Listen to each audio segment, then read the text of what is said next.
Baik, bismillahirrahmanirrahim. Assalamualaikum warahmatullahi wabarakatuh. Perkenalkan, saya Noer Syahirah dengan NIM 2201 020005. Saya dari Prodi Teknik Informatika. Baiklah, pada kesempatan kali ini saya akan menjelaskan beberapa poin penting. Yang pertama ada observasi, kemudian ada design thinking, kemudian ada sketsa, kemudian ada sketsa pilihan dan analisis final design.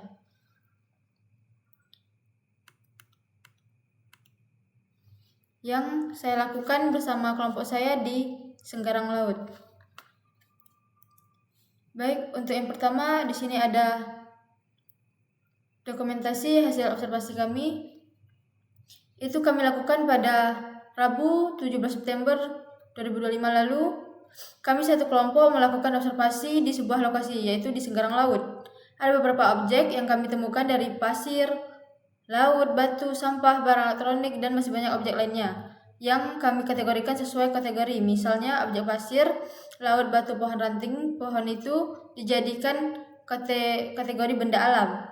Nah, setelah kami mengkategorikan objek yang ditemui itu, kemudian kami mencoba menganalisis dan mulai mencari 5 masalah yang mungkin akan terjadi dari setiap kategori objek tersebut. Setelah mendapatkan masalah yang mungkin akan terjadi dari objek-objek yang kami temui, dengan pengamatan yang kami lakukan, kami lanjut dengan mencoba mencari solusi dari setiap masalah yang didapat. Dari setiap kategori itu dijadikan tanggung jawab dari kami. Setiap anggota kelompok memegang kategori objeknya masing-masing dan mencari masalah dan solusi dari hasil pengamatan objek tersebut. Jadi di sini saya jadikan contoh, misalnya kategori benda alam. Nah, jadi dari hasil pengamatan saya terhadap benda alam pasti menunjukkan beberapa hal penting yang perlu diperhatikan. Contoh, pertama pada pasir, menunjukkan bahwa penambangan yang berlebihan dapat menyebabkan abrasi dan kerusakan ekosistem. Nah, solusinya adalah membatasi penambangan dan penggunaan pasir alternatif atau buatan. Kedua, misalnya pada batu. Misal hasil pengamatan penambangan secara terus-menerus membuat tanah menjadi rusak dan kesuburan lahan menurun. Solusinya melakukan penambangan secukupnya dan mereklamasi lahan bekas galian agar tetap produktif. Yang ketiga, pada pohon. Hasil observasi menunjukkan penambangan tanpa kontrol menyebabkan banjir, tanah longsor, serta hilangnya habitat hewan. Solusinya bagaimana? Menerapkan sistem tebang pilih dan melakukan reboisasi agar hutan tetap terjaga. Kemudian yang keempat, pada ranting. Pengamatan memperlihatkan ranting kering yang dibiarkan menumpuk berpotensi memicu kebakaran hutan di musim kemarau. Jadi solusinya itu adalah melakukan pembersihan rutin serta memanfaatkan sebagai kompos atau bahan bakar yang ramah lingkungan. Yang terakhir itu misalnya pada laut. Hasil observasi menunjukkan banyaknya pencemaran biota. Solusinya adalah mengurangi penggunaan plastik sekali pakai, melakukan kegiatan bersih, serta memperketat pengawasan pembuangan limbah. Nah, jadi secara keseluruhan hasil pengamatan menunjukkan bahwa pemanfaatan benda alam seperti pasir, batu, pohon, ranting pohon, dan laut yang tidak terkendali dapat merusak keseimbangan alam. Jadi solusinya adalah dengan meningkatkan edukasi masyarakat, membuat aturan yang jelas, dan menerapkan pemanfaatan sumber daya alam secara berkelanjutan. Baik, kita lanjut dengan design thinking. Di sini ada beberapa dokumentasi yang kami lakukan. Nah, pada hari Jumat 19 September 2025 dan 26 September kami melakukan 5 inovasi teknologi. Kami melakukan analisis 5 masalah dan 5 solusi dari kategori objek, kemudian mencari 5 inovasi teknologi yang bisa berguna untuk mengatasi 5 masalah tersebut. Kemudian kami mensketsa 5 inovasi teknologi tersebut beserta cara kerjanya di kertas HVS. Setiap anggota mensketsa 5 inovasi teknologi yang ingin diangkat sesuai kategorinya. Jadi setelah mendapatkan ide inovasinya, kami akan memilih satu inovasi yang mudah dikembangkan untuk mengatasi beberapa masalah di Senggarang Laut. Baik, lanjut dengan sketsa inovasi dari kategori benda alam. Nah, salah satu sketsa yang ditampilkan dan dijelaskan pada presentasi ini itu untuk objek kategori benda alam. Jadi berikut 5 inovasi teknologi berserta cara kerjanya. Jadi yang pertama itu ada yang namanya Smart Sand and Stone Monitoring. Nah, inovasi ini bertujuan untuk mengawasi aktivitas penambangan pasir dan batu agar tidak melebihi batas yang diizinkan dan merusak lingkungan. Nah, cara kerjanya itu pengumpulan data drone secara berkala, misalnya mingguan. Drone terbang di atas area pertebangan yang terdaftar untuk mengambil gambar udara beresolusi tinggi. Kemudian ada sensor getaran. Sensor kecil yang disebar di sekitar perimeter area tebang mendeteksi getaran dari alat berat atau truk yang beroperasi. Kemudian pengiriman dan pemrosesan data. Gambar dari drone dan data getaran dari sensor dikirim secara real time ke cloud backend. AI analisis gambarnya, kejelasan buatan membandingkan gambar terbaru dengan data sebelumnya untuk menghitung perubahan volume, galian, dan tumpukan material. Analisis aktivasi, sistem menganalisis data getaran untuk mengetahui kapan dan berapa lama aktivasi penambangan terjadi. Yang terakhir ada peringatan dan tindakan. Jika sistem mendeteksi volume galian melebihi kota izin atau ada aktivasi di luar jam operasional, sebuah peringatan atau alert otomatis akan muncul. Kemudian peringatan ini dikirim ke dashboard pemerintah, misalnya Dinas ESDM atau Lingkungan Hidup, lengkap dengan data lokasi, foto bukti, dan tingkat pelanggaran. Kemudian petugas dapat segera melakukan verifikasi dan menindaklanjuti temuan tersebut di lapangan. Yang kedua, sketsa Green Forest Guard. Nah, tujuan utamanya adalah mendeteksi ancaman di hutan seperti lapangan penebangan liar dan kebakaran secara dini sebelum kerusakan meluas. Jadi cara kerjanya itu yang pertama ada deteksi ancaman.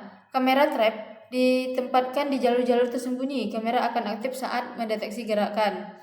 Kemudian sensor asap terpasang di tiang tinggi. Sensor ini terus-menerus memonitor kualitas udara untuk mendeteksi partikel asap. Keduanya ditenagai oleh panel surya. Yang kedua, analisis cerdas di lapangan. Saat kamera merekam gambar atau video, AI langsung menganalisisnya. AI dilatih untuk mengenali objek mencurigakan seperti manusia membawa gergaji mesin, kendaraan pengangkut kayu, atau api. Jika sensor asap mendeteksi level asap yang tidak wajar, sistem akan menandainya sebagai potensi asap kebakaran. Yang ketiga ada notifikasi cepat dan terkoordinasi. Jika ancaman terdeteksi, data, foto, bukti, atau level asap dikirim melalui gateway IoT yang cocok untuk area minim sinyal ke cloud backend. Sistem secara otomatis mengirimkan notifikasi darurat ke dua target. Pertama, dashboard pemerintah menampilkan lokasi persisi ancaman di peta untuk tim polisi hutan atau pemadam kebakaran. Yang kedua, aplikasi warga atau Eco App mengirimkan peringatan kepada warga atau relawan yang berada di radius terdekat untuk meningkatkan kewaspadaan.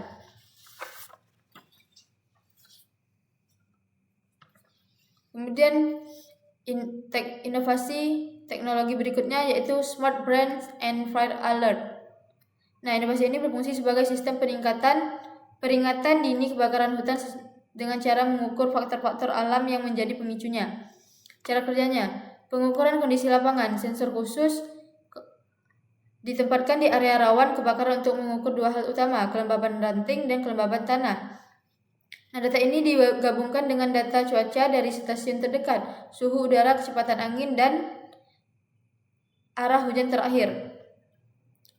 Kemudian kalkulasi indeks bahaya. Semua data di cloud backend. Sebuah rules engine atau mesin aturan secara otomatis menghitung indeks potensi kebakaran. Contoh aturannya, jika kelembaban ranting lebih kurang 15% dan suhu lebih besar 30% derajat Celcius dan kecepatan angin lebih besar dari 20 km per jam, maka indeks dinyatakan kurang lebih berbahaya. Nah, selanjutnya, ketiga, penyebaran peringatan dini. Ketika indeks mencapai level waspada atau bahaya, sistem secara otomatis menyebarkan peringatan. Peringatan dikirim melalui SMS blast ke nomor ponsel warga yang terdaftar di area tersebut dan juga melalui notifikasi aplikasi atau Eco App. Dan yang terakhir, isi pesannya adalah himbauan untuk tidak melakukan aktivitas yang memicu api karena kondisi alam sedang sangat kering dan berbahaya. Lanjut ke inovasi teknologi berikutnya, yaitu Clean Ocean Robot. Nah, robot ini bertugas membersihkan sampah plastik di permukaan air secara mandiri, terutama di area pesisir, teluk, dan muara sungai. Jadi cara kerjanya, yang pertama itu operasi pembersihan otomatis. Robot perahu kecil dilepaskan di area target. Robot ini dilengkapi dengan mulut atau jaring di bagian depan untuk menyaring dan mengumpulkan sampah plastik saat bergerak. Kemudian dengan menggunakan GPS dan kamera, robot dapat menavigasi area yang ditentukan dan menghindari rintangan besar. Kameranya juga membantu AI mengenali dan memprioritaskan area dengan kepadatan sampah tertinggi. Kedua, pengumpulan dan pelaporan data. Setiap sampah yang merusak akan dihitung volumenya oleh sensor di dalam kompartemen penyimpanan robot secara periodik atau ketika kembali ke docking station untuk mengisi daya. Robot akan mengirimkan data total volume sampah yang terkumpul dan peta jalur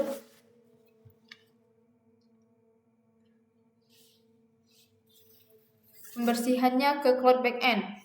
Nah, yang ketiga, monitoring dan tindak lanjutnya. Data ditampilkan pada dashboard yang bisa diakses publik atau pemerintah. Dashboard ini menunjukkan total sampah terkumpul dalam beberapa kilogram, peta area yang sudah dibersihkan, dan hotspot pencemaran. Kemudian sampah fisik yang ada di docking station kemudian diangkat oleh petugas untuk dipilah dan didaur ulang. Yang terakhir itu ada inovasi yang namanya Smart Erosion Tag. Nah, inovasi ini tuh bertujuan untuk memantau perubahan level permukaan pasir di garis pantai secara otomatis dan berkelanjutan, memberikan data nyata untuk mendeteksi abrasi secara dini menggunakan sensor sederhana di lokasi strategis. Jadi cara kerjanya ada 4. Yang pertama itu pemasangan dan pengukuran otomatis.